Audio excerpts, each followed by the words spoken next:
So, Saturn. What can we find out about this beautiful planet with rings? I mean, it's got so much lore and literature about it. Well, it's got all these moons, and most of them are named after Greek gods and goddesses, including Titan. Oh, that was the start of everything, right? So, okay.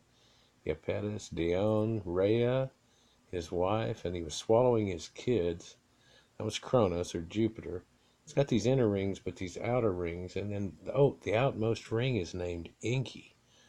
But they think that they're created by a collision that happened, coming in and smack, and then just all kinds of debris. Could have been what was left of Tiamat, but it's left this icy crystals and glass everywhere. Well, they've got a ring. Well, so does Neptune. You know, Neptune is Inky's planet, and he had his crown taken away. Wait, those halos, yeah.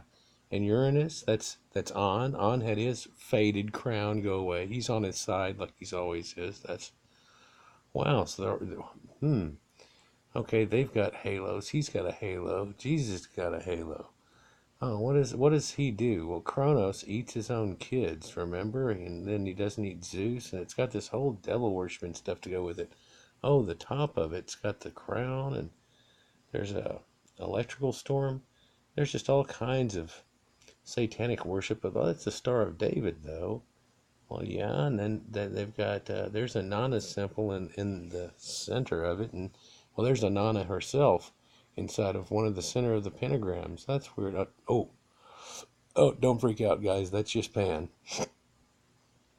Oh, yeah, but Malcolm, that's just okay. It all goes back to these Sumerians way back, Shamash, and they have this sign, the symbol of Saturn, this ringed planet. And what more about these rings? Well, they get disturbances, and they've even named little names after them. They've known about them since way back when we could first just get there, and they seem to zip the little lines together. You can see it pulls one side over the next, almost like changes the lane of traffic, like the HOV lane if y'all have them in town. These clouds here are actually as tall as half the world. Yeah, each of these things go around. They keep disturbing these rings, but they get the rings back in order, and they end up being this uniform thing that looks like a record with different songs on it and stuff. Earth is so small compared to this. There's Earth. There's its moon. They're off the ring. They caught it in a shot, but these things go around zipping and keeping this together. Well, Inky used to keep the upper waters separated from the lower waters, and he's the outer ring of this thing that's there. Cassini says there's structure to these, that it's almost like a record. There's all these disturbances you can find, and there's a lot of them. I mean, there's a lot of them. And it just gets to be quite a bit. They say that these eruptions of gas were able to create these things, and there's these guys that have these weird ideas that that orange blob down there is one of these controlling things, and that bottom right hand corner is that line that's a vehicle that's emitting gas in the Inky division. Like space guys are going around and emitting gas out into the thing, into the ring that gives you its ring effect. It just seems just all too much. But to add to it, they've got a Death Star looking moon that goes around it. And I mean, it really does look like the Death Star.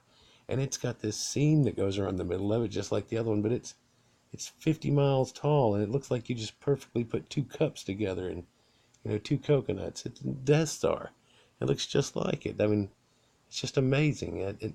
It's supposedly sending out these radio waves, these songs that were out, and it's controlling your mind. It's got this hex on top of it of electricity that's all jing jing jing. It's got something that's just gets to start adding up to be far too much, and there's all this symbolism that's attached to it that you just start to see everywhere, and most of it leads kind of this way, and there's the all-seeing eye right there.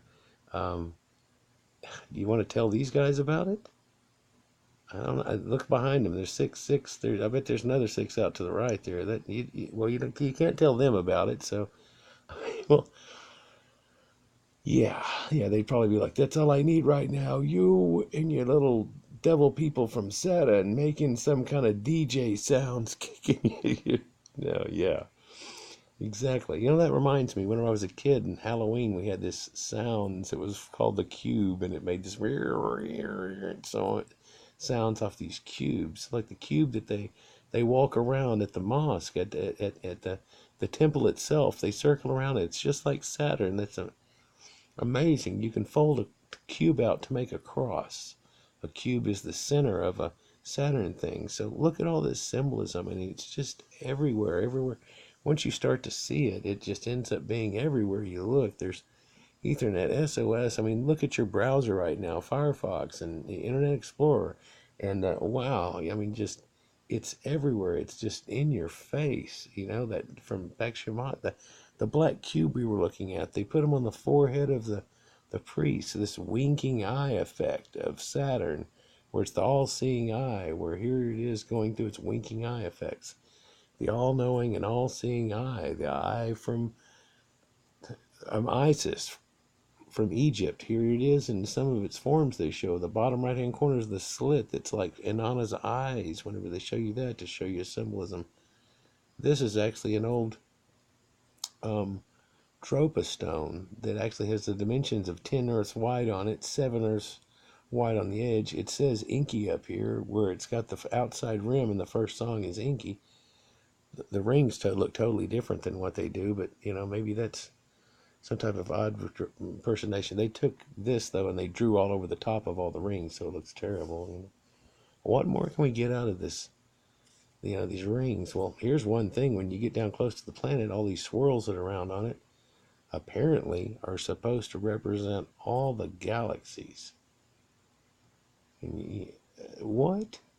Yeah, you look where they stick up out of the clouds, and it looks like a perfect little galaxy. Each one of these is not quite the size of Earth, but they're supposed to be representatives of some of the galaxies.